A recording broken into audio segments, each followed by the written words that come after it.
Assalamualaikum warahmatullahi wabarakatuh. Perkenalkan, nama saya Ginalia Nur Hazana dengan NIM 12240605050 dari Humas 6B. Di sini saya akan menjelaskan mengenai apa itu kontingensi teori. Jadi kontingensi teori ini adalah salah satu teori komunikasi yang mengatakan bahwa humas atau PR dalam sebuah perusahaan itu tidak memiliki model ideal untuk merespon masalah. Jadi kalau menurut teori ini PR itu dia lebih fleksibel gitu dalam merespon masalah atau situasi.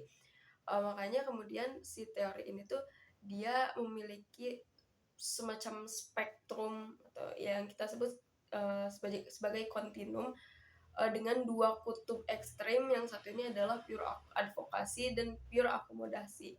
Pure advokasi ini berarti perusahaan itu secara sepenuhnya membela pihak perusahaan itu sendiri. Sedangkan pure akomodasi atau pure accommodation itu berarti perusahaan itu mendengarkan atau membela si audiensnya gitu, publiknya.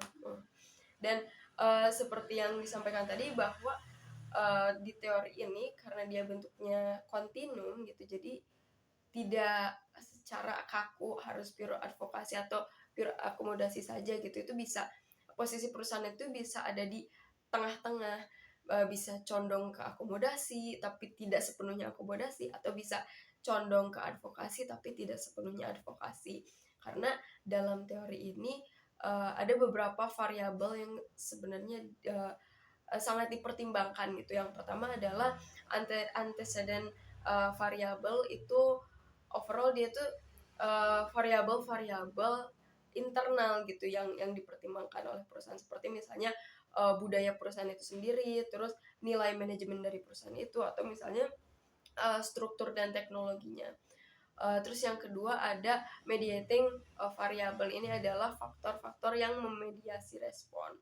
Itu bisa contohnya persepsi publik, terus tekanan situasional, apakah si masalah itu viral, terus ada juga tingkat ancaman. Terus yang ketiga variabel moderating variable.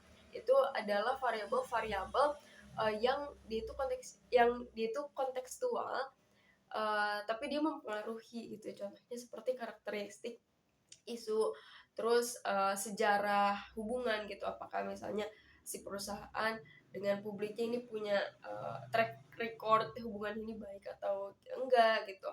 Terus kekuatan publik, apakah misalnya publiknya ini kuat gitu, dan persepsi resiko gitu. Itu tadi variabel-variabel yang bisa menentukan. Dengan mempertimbangkan variabel-variabel ini bisa memetakan si perusahaan itu ada di kontinum mana dan bagaimana kemudian mereka merespon masalah tersebut. Nah, teori ini juga dia memiliki kelebihan. Jadi dia menjawab kelemahan dari teori excellence yang mengatakan bahwa PR itu dalam merespon suatu masalah, mereka punya model-model ideal tertentu. Tapi kalau misalnya menurut teori ini respon perusahaan itu dia lebih fleksibel dan lebih mempertimbangkan banyak hal. Jadi memang si responnya itu sangat situasional dan kontekstual.